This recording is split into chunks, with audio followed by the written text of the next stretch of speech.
কৃষ্টি সংস্কৃতি, ফুটবল, নাটক আর পর্যটনের শহর অশোকনগর। আর সেই অশোকনগরকেই গর্বিত করলেন এক অটো চালক। বিশ্বকর্মা পুজোর আগে এক ঝড় জলের রাতে আসাম থেকে আগত এক অটোযাত্রীর প্রায় 1 লক্ষ টাকা ফেরত দিয়ে ইতিমধ্যেই সততা নজির করেছেন পলাশ দাশগুপ্ত। গোলবাজারের এই যুবকের কাণ্ড কারখানায় মুগ্ধ অশোকনগরবাসী, যা অশোকনগরের গণ্ডি ছাড়িয়ে পৌঁছে গেছে রাজ্যবাসীর কাছে। এই পলাশকেই বিভিন্ন দিনে সম্বর্ধিত করল অশোকনগর থানা, অশোকনগর প্রেস ক্লাব, এমনকি তার নিজের স্কুল বিদ্যাসাগর বাণী ভবন।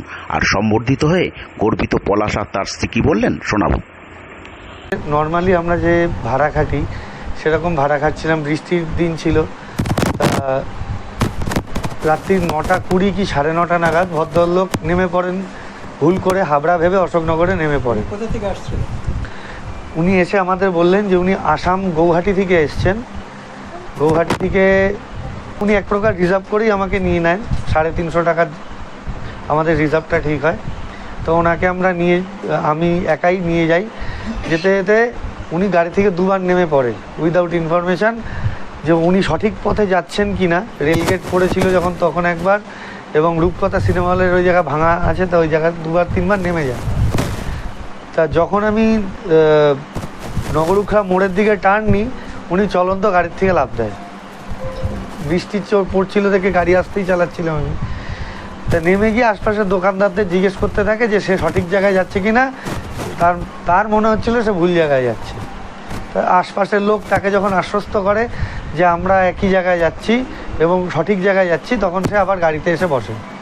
তো সঙ্গে আরও 2জন অপরিচিত লোক যারা বৃষ্টিতে আটকে গেছিল, তারা বললো যে আমাদের একটু আগিয়ে কাজলার কাছে নামিয়ে দিন।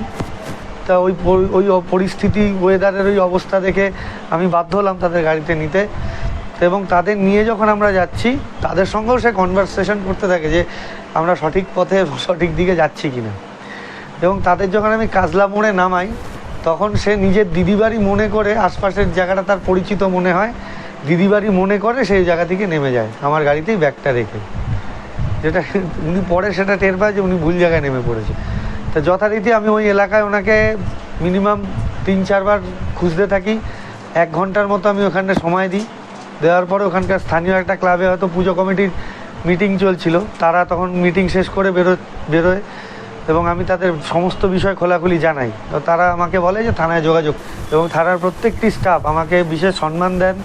একজন অফিসার, একজন বিশিষ্ট ব্যক্তি এলে থানায় তাকে যেভাবে স্যালুট করে, তাকে যেরকম করতালি মারতে মারতে থানায় নিয়ে আসা হয়, সেইভাবে আমাকে থানায় নিয়ে যাওয়া হয় এবং আমার হাত দিয়েই ওই ভদ্রলোকের ডকুমেন্টস এবং অতগুলি টাকা হ্যান্ডওভার করিয়ে দেওয়া হয়।